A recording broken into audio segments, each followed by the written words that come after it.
श्रोतेहो, आज ग्रामपरिसर आणि शेतशिवार ह्या कार्यक्रमात कृत्रिम बुद्धिमत्ताद्वारा संत्रा पीक व्यवस्थापन या विषयावर अनुराग दिलीपराव यावलकर यांच्याशी स्नेहल ठाकरे यांनी केलेली बातचीत आपण ऐकणार आहात.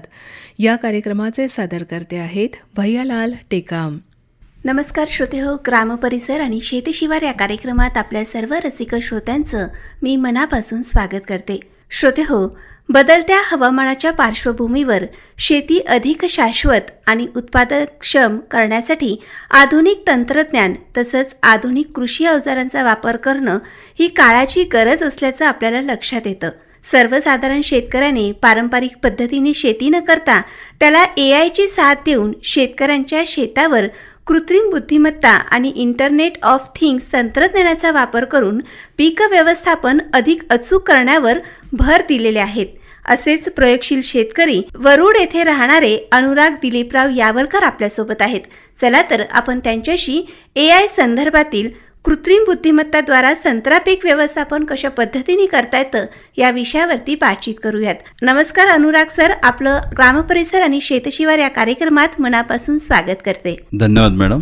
सर, सगळ्यात महत्त्वाचं म्हणजे संत्रा पीक व्यवस्थापनामध्ये AIचं काय महत्त्व आहे आणि त्याचा कसा उपयोग करता येतो, आणि सुरुवातीला मला हेच विचारावंसं वाटेल की AI म्हणजे काय आणि त्याचा उपयोग शेतामध्ये कशा पद्धतीने करता येतो. मॅडम, ज्या हिशोबाने आतापर्यंत आपण जी संत्र्याची शेती करत आलो आहे ती पारंपरिक पद्धतीने होती.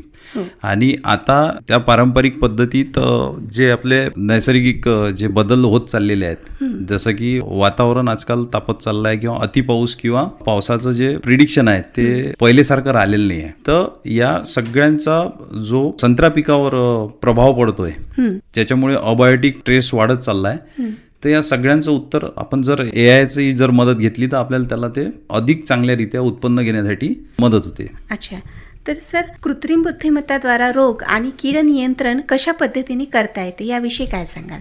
कृत्रिम बुद्धिमत्तेमध्ये आपण रोगांचं प्रिडिक्शन हे सॅटेलाइटवरून घेऊ शकतो. अच्छा. आणि त्याच्यात आपल्याला जसं आपण फंगल बिमाऱ्या झाल्यात किंवा जे रसशोषक किडी आहेत त्यांच्या ज्या बिमाऱ्या झाल्यात, तर जसं माणसाचं टेम्परेचर वाढल्यानंतर म्हणजे एखादी बिमारी आल्यानंतर टेम्परेचर वाढते, तसंच झाडांचंही टेम्परेचर वाढते.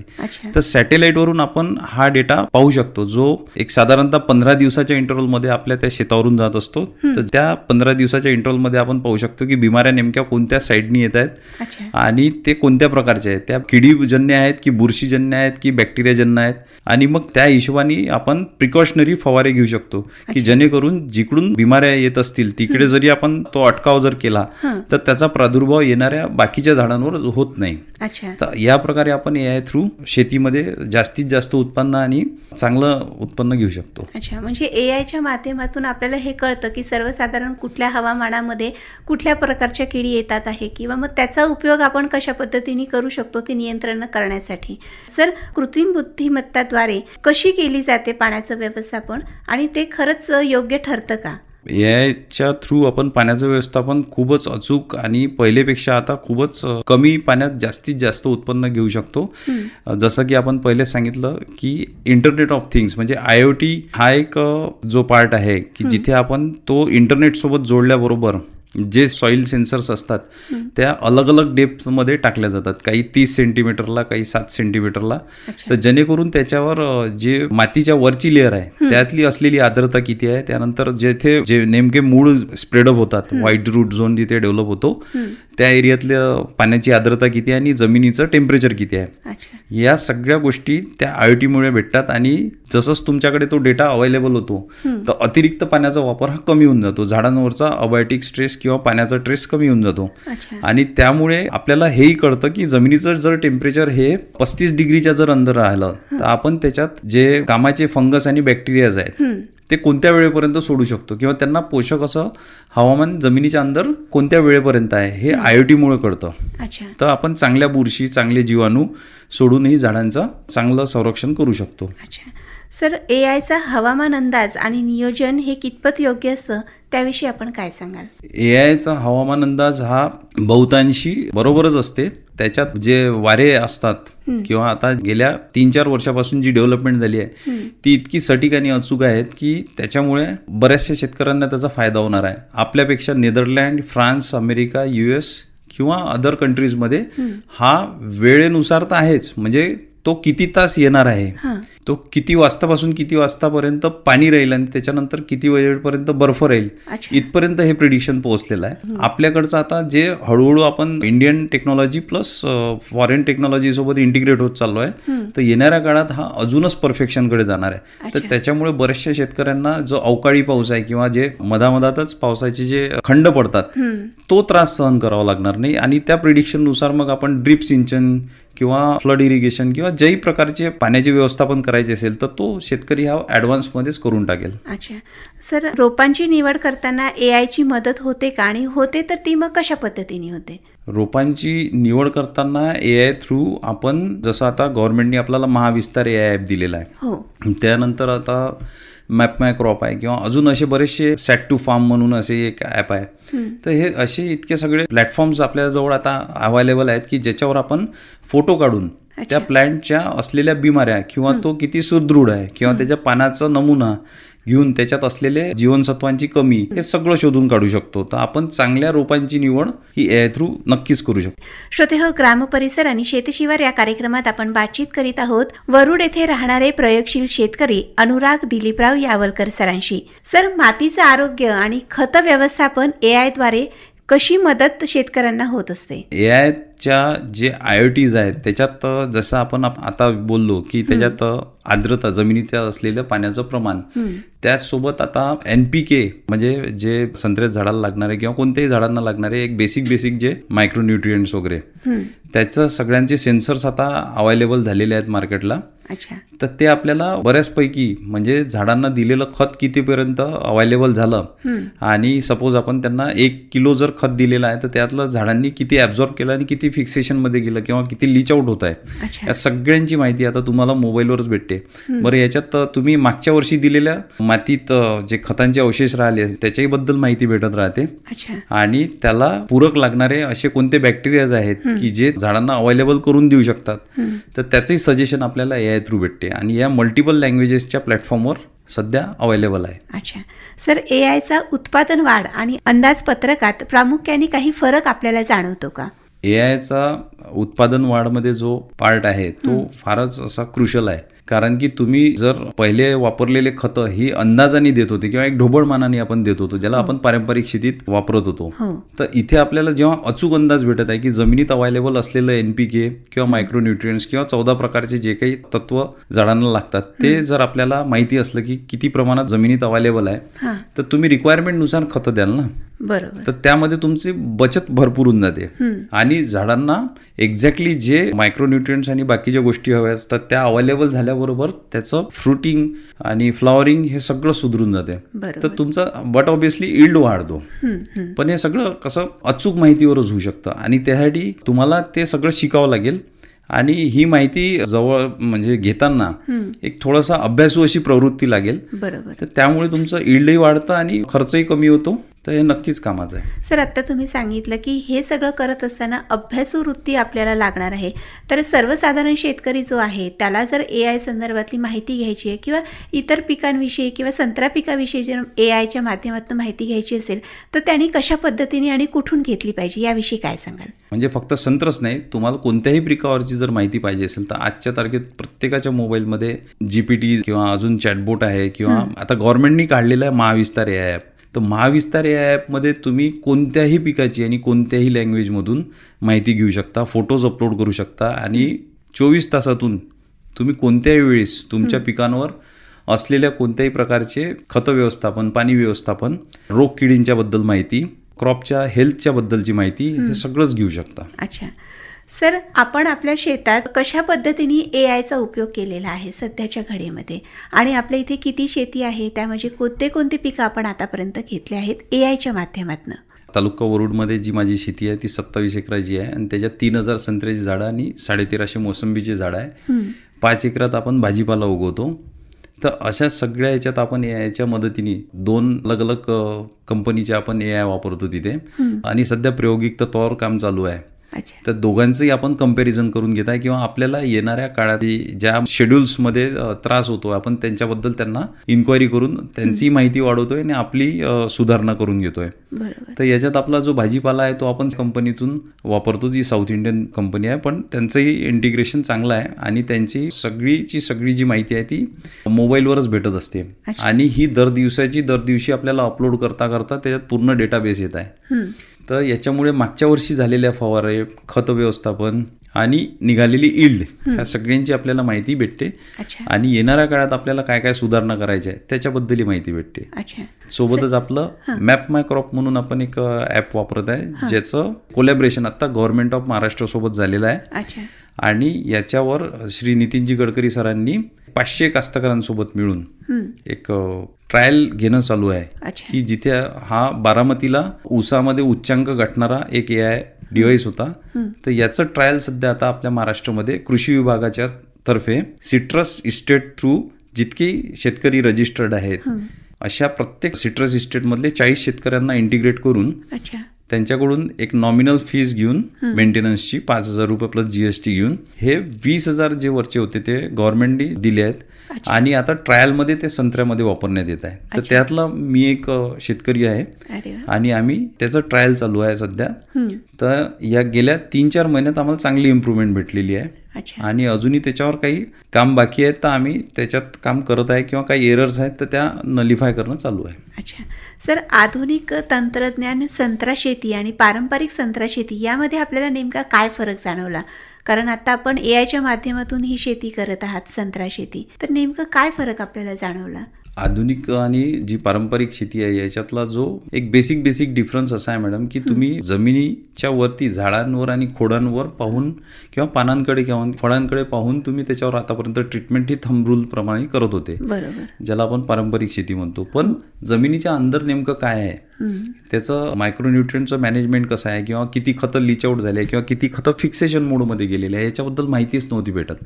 आणि सॉईल टेस्टिंग ही दरवेळेस आपण करू नाही शकत. तर जेव्हा लाईव्हमध्ये तुम्हाला डेटा भेटतो IoTs थ्रू, की तुमच्या जमिनीच्या अंदर किती NPK आहे आणि किती मायक्रोन्यूट्रिएंट्स आहेत किंवा काय हालचाल आहे किंवा काय टेम्परेचरचं कंडिशन आहे किंवा काय मॉइश्चरची कंडिशन आहे, ही जेव्हा अचूक माहिती तुमच्याजवळ राहते तर तुम्ही अचूक ट्रीटमेंट करू शकता. बरोबर. आणि त्यामुळे मग हा मेन गेम चेंजर डिफरन्स आहे, की जिथे तुम्ही पारंपरिक शेती वर्सेस आधुनिक शेतीच्या बद्दल असं म्हणू शकता की तो तुम्हाला चांगली आणि परफेक्ट यील्ड आणि झाडांची चांगल्या प्रकारे काळजी घेऊन आपल्याला जास्तीत जास्त उत्पन्न करून देण्यासाठी मदत करते. मग फळ पीक कोणते असो, तुम्ही AIच्या थ्रू त्याच्यात चांगल्या क्वालिटीमध्ये फळबाग डेव्हलप करू शकता, पालेभाज्या घेऊ शकता. सर, संत्रा पिकाचं व्यवस्थापन करत असताना माती पाणी परीक्षण आणि रोपांचं परीक्षण याबाबत AIच्या माध्यमातून काय काळजी घेणं आवश्यक असतं किंवा ती कोणती काळजी AI आपल्याला घ्यायला सांगतं? माती पाणी परीक्षण मध्ये बघा मॅडम, की जे आपलं खत आहे त्याचं सॉइलची इलेक्ट्रिक कंडक्टिव्हिटी EC ज्याला म्हणतो आपण, ही जितकी चांगली राहील तितक्या चांगल्या प्रमाणात खतांचं वाहून घेऊन जाणे म्हणजे मुळांपर्यंत ते खत पोहोचवणे हा म्हणजे फारच महत्वाचा घटक आहे. जसा मातीचा pH ही एक महत्वाचा घटक आहे. तर याची लाईव्ह माहिती आपल्याला त्या इलेक्ट्रोड किंवा ते जे कंडक्टिव्हिटी मीटर्स आहेत त्यांच्या थ्रू भेटत राहते. त्यांच्यामुळे आपल्याला एक्झॅक्ट माहिती भेटते की आपण दिलेल्या खतातलं किती प्रमाणात खत हे झाडांना अवेलेबल झालेलं आहे आणि किती त्याच्यात फिक्समध्ये गेलेलं आहे. सोबतच मातीच्या pH मुळे तुम्हाला जमिनीत असलेले जे मायक्रो ऑर्गॅनिझम्स आहे त्यांच्या हेल्थबद्दल माहिती मिळते. अच्छा. ते व्हाईट रूट झोन किती डेव्हलप झालेले आहेत आणि किती प्रमाणात ते ऍक्टिव्ह मोडमध्ये आहेत. तर पाण्याची तसंच आहे की पाण्याचं pH आणि पाण्याची इलेक्ट्रिक कंडक्टिव्हिटी जर आपण वेळोवेळी चेक करत राहिलो तर त्याच्यामुळे आपण जो फवारा घेतोय झाडांना तो किती प्रमाणात ॲब्झॉर्ब होऊ शकतो त्याच्याबद्दल आपल्याला अचूक माहिती भेटते. जर pH हा ऍसिडिक किंवा अल्कलाईन दोन्हीपणे अति प्रमाणात असला तर तो झाडांना भावत नाही किंवा तुम्ही घेतलेली मेहनती वाया जाते, ते झाडातून ॲब्झॉर्ब होत नाही. तर त्याचप्रमाणे जसं इव्हॅपोरेशन जर रेट जास्त राहिला जो आपल्याला AI मधून भेटतो तर त्यावेळेस ते झाडांचे जे पर्णरंध्र असतात ते बंद होऊन जातात आणि त्याच्यातून फवारा किंवा आपण दिलेले औषधं किंवा खतं हे जात नाहीत. तर त्यामुळे आपली जी बरीचशी मेहनत आहे ती वाया जाते किंवा खतं किंवा फवारे वाया जातात. तर त्यामुळे आपल्याला AIची जर मदत घेतली तर नक्कीच मदत होते. नक्कीच. सर, संत्रा पिकावर येणाऱ्या ज्या किडीसाठी आपण AIच्या माध्यमातून काही उपाय केले आहेत का? ते कशा पद्धतीने केलेत? AIच्या माध्यमातून आपण संत्रा पिकातील जे कीड व्यवस्थापन आहे तर त्यामध्ये आपण सॅटेलाईट्सची जास्त करून मदत घेत असतो. कारण की सॅटेलाईटमध्ये कसं आहे की तुम्ही शेतात जेव्हा चक्कर मारता तेव्हा प्रत्येक झाडाजवळ जाऊन तुम्ही सगळे निरीक्षण प्रत्येक वेळेस करू नाही शकत. बरोबर. पण सॅटेलाईट थ्रू तुम्हाला एक पर्टिक्युलर एरियामध्ये म्हणजे समजा 10 एकराचा जरी एक पट्टा घेतो आपण, तर प्रत्येक झाडाची अचूक माहिती त्याच्यात भेटते. आणि ज्या पट्ट्यातून बुरशीजन्य किंवा कीड रोग किंवा जीवाणूजन्य असे रोग येत असतील तर त्याच्याबद्दल आपल्याला अचूक माहिती भेटते आणि त्याच्या पर्टिक्युलर त्या झाडांमध्येच जाऊन तुम्ही फवारणी घेऊ शकता किंवा त्याच्यावरचे ज्या काही उपाययोजना सजेस्टेड असतील त्या तुम्ही करू शकता. ते सजेशनही तुम्हाला 3 टाईपमध्ये भेटू शकतं, नैसर्गिक, जैविक आणि केमिकल. तर शेतकरी हा चूज करू शकते की त्याला एक्झॅक्टली कोणत्या मेथडनी त्या आलेल्या बिमाऱ्यांवर कंट्रोल करायचं आहे. बरोबर. सर, संत्रा पिकातील फळाच्या वाढीसाठी AIच्या माध्यमातून नवीन काही उपाययोजना करता येतात का आणि त्या कशा पद्धतीने केल्या जातात? संत्रा पिकातील फळवाढीसाठी लागणारे जे सूक्ष्म घटक आहेत किंवा जे वेळोवेळी जे आपल्याला सायंटिस्ट लोकांनी सांगितलेलं आहे, जसं की आपली इथची माती ही चुनखडीयुक्त जास्त आहे, तर मग त्याला आपल्याला सल्फर किंवा पोटॅशचं प्रमाण जास्त द्यावं लागतं. किंवा संत्र्याला जेव्हा फोडायचं असते तेव्हा म्हणजे फुटीचा जो काळ असतो त्यावेळेस नायट्रोजन डिफिशिएट करायचं असते, मग अशा वेळेस पोटॅशचा सगळ्यात जास्त मोठा रोल राहते. त्याचप्रमाणे आपला पावसाळ्याच्या नंतरचा जो काळ आहे, जेव्हा फळगळीचा वेळ येते किंवा उमसची जेव्हा कंडिशन येते, तर त्यावेळेस जसे जे फवारे घ्यायचे आहेत ज्यामुळे फळगळ कमी करता येईल, तर ते सगळे सजेशन्स आपल्याला AI थ्रू भेटते. आणि त्यांना लागणारे मंथली आणि वीकली जे सगळे शेड्यूल्स लागतात, खतांचे जे डोसेस लागतात, ह्या सगळ्यांची माहिती आपल्याला AI थ्रू भेटत राहते. तर आपण एक मायक्रो स्ट्रक्चर डेव्हलप करून म्हणजे रोजचं जेवण 365 दिवसातून एकदा घेतल्यापेक्षा रोज आपलं थोडं जे खतांचं युजेस आहे तो जर मेंटेन करून ठेवला AIच्या थ्रू, तर आपल्याला ड्रीपमधून जेव्हा ते खतं देतो आपण, तर तो झाडांना जास्तीत जास्त लाभी होऊन तुमच्या फळांचा साईज आणि शेप आणि त्याची चकाकी ही मेंटेन होऊन चांगले उत्पादन घेता येतं. श्रोतेहो, ग्रामपरिसर आणि शेतशिवार या कार्यक्रमात आपण प्रयोगशील शेतकरी अनुराग दिलीपराव यावलकर सरांशी बातचीत करतोय. सर, शासनाचा काही लाभ आपल्याला AI संदर्भात काही मिळाला आहे का आणि मिळाला तर तो कशा पद्धतीचा मिळाला याविषयी काय सांगाल? शासनाचा हा सगळ्यात मोठा म्हणजे ॲडव्हान्स लाभच आहे आम्हाला की मुंबईला झालेलं जे AI फॉर ॲग्रिकल्चर समिट होतं त्यामध्ये ॲज अ FPC रिप्रेझेंटेटिव्ह म्हणून आम्हाला तिथे बोलवलेलं होतं. आणि त्याच्यात विविध ज्या गव्हर्नमेंटच्या संकल्पना आहेत AIशी निगडीत त्यांच्याबद्दल त्यांनी खुला संवाद साधला होता. आणि त्यामध्ये मग आमच्या ज्या काही संकल्पना होत्या किंवा आम्हाला जे काही मदत त्यांच्याकडून पाहिजे होती त्याच्याबद्दल खूप चांगला आमचा संवाद झाला. आणि त्यांनी महाविस्तार AI ॲपच्या बद्दल जेव्हा आम्हाला माहिती दिली, सोबतच त्यांनी बाकीचे डिटेल्ड आणि थॉरोआउट प्रॅक्टिकल इम्प्लिमेंटेशन्स कसं करता येईल त्याच्याबद्दलही आम्हाला माहिती दिली. आणि तिथूनच मग तो प्रयोग चालू झाला की जिथे संत्र्यावर सिट्रस इस्टेटमध्ये रजिस्टर्ड लोकांना मॅप माय क्रॉप म्हणून एक डिव्हाइस प्लस त्याचा ॲप आणि त्याचं ट्रेनिंग हे सगळंच सगळं या कृषी विभागाकडून आम्हा सर्व संत्रा उत्पादक शेतकऱ्यांसाठी झालेली खूप मोठी मदत आहे. अरे वा.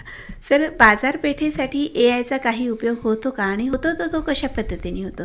बाजारपेठेसाठी मार्केटला प्ले स्टोअरला असे बरेचसे ॲप अवेलेबल आहेत की जिथे तुम्ही तुमच्या क्रॉपबद्दल विविध बाजारपेठेत म्हणजे फक्त महाराष्ट्रातच नाही तर संपूर्ण भारतामध्ये विविध क्रॉपचे काय रेट्स चालू आहे, सध्याचा बाजारपेठ कसं चालू आहे, कोणत्या स्टेशनला किती माल आलेला आहे, किती गाड्या खाली झालेल्या आहेत, हा डे टू डे अपडेट्स तुम्हाला तुमच्या मोबाईलमध्ये बघता येतो. असे बरेचसे ॲप्स आहेत, जसं ॲग्री सेंट्रल झालं किंवा मै किसान झालं, या सगळ्या ॲप्समधून तुम्ही रोजचा बाजारभाव बघू शकता. तुम्हाला माल जर पर्सनली लोड करून कुठे पाठवायचा असेल तर तिथचे जे व्यापारी आहे किंवा जी बाजारपेठ आहे त्याच्याबद्दल तुम्ही सर्व इत्तंभूत माहिती अशा बऱ्याचशा AI ॲपच्या मदतीने घेऊ शकता. अच्छा. सर, नवीन शेतकऱ्यांना AI हे शेतीसाठी खरंच फायदेशीर आहे का या संदर्भात आपण काय सांगाल? नवीन शेतकरी हा बट ऑब्विसली युवा आहे आणि युवा हा आजच्या तारखेत म्हणजे मोबाईल फ्रेंडलीच आहे. त्यांना जर व्हॉट्सअप वापरता येते, इंस्टाग्राम वापरता येते, तर त्यांना बट ऑब्विसली AIच्या बद्दल माहिती आहे. असं नाही आहे की हा विषय एकदम नवीन आहे, हा जनसामान्य चर्चेत असलेलाच विषय आहे. तर बरेचसे आपले युवा शेतकरी आज खूप चांगल्या प्रकारे या AIचा मदत घेऊन फर्टिगेशन, फ्युमिगेशन आणि पाणी व्यवस्थापन हे सगळं एकदम व्यवस्थित करतच आहे. आणि येणाऱ्या भविष्य काळात ते वेदर फोरकास्टिंग झालं किंवा कीड रोग नियंत्रण झालं, अशा विषयांवर अजून चांगल्याप्रमाणे त्यांचा हात जेव्हा बसून जाईल तर एक चांगली यील्ड घेऊन त्याला फूड प्रोसेसिंगमध्ये कन्वर्ट करून बाजारपेठेंबद्दल माहिती घेऊन ते त्यांचं उत्पादन आणि शेतीला चांगले दिवस आणायचा नक्कीच प्रयत्न करतील. सर, कार्यक्रमाची वेळ होते आहे, तर माझा शेवटचा प्रश्न आपल्याला हा असेल की नवोदित शेतकऱ्यांना संत्रा लागवडीबाबत जे आता AI आहे किंवा आधुनिक तंत्रज्ञान आहे याचा उपयोग कशा पद्धतीने करायला हवा, यासाठी काय आवाहन आपण कराल? नवोदित शेतकऱ्यांसाठी माझं हेच आव्हान राहील की येणाऱ्या काळातली जी गरज आहे ती आहे टेबल फ्रूटपेक्षा फूड प्रोसेसिंगमध्ये, संत्र्यामध्ये. बरोबर.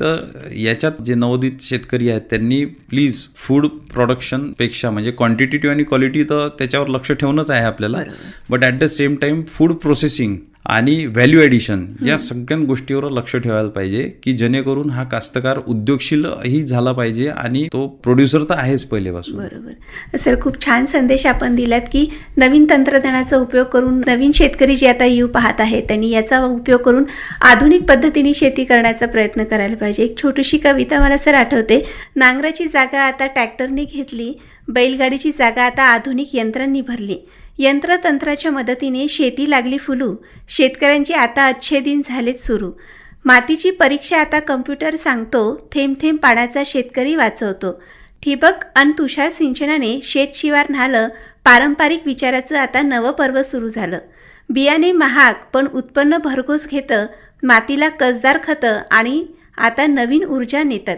औषध फवारणीसाठी आता ड्रोन आकाशी उडे, कष्टकऱ्यांचे कष्ट कमी होताना मीही पुढे, अन्नातून आरोग्याचा नवा तंत्र साऱ्यांनी घेतलाय, आधुनिकतेचा हा वारसा बळीराजाने जपलाय, AI आणि यंत्राच्या साथीने आता प्रगतीची वाट झाली आहे चालू, शेतातून समृद्धीचा हा नवा सुवर्ण काळ झालाय आता सुरू, हा सुवर्ण काळ झालाय आता सुरू.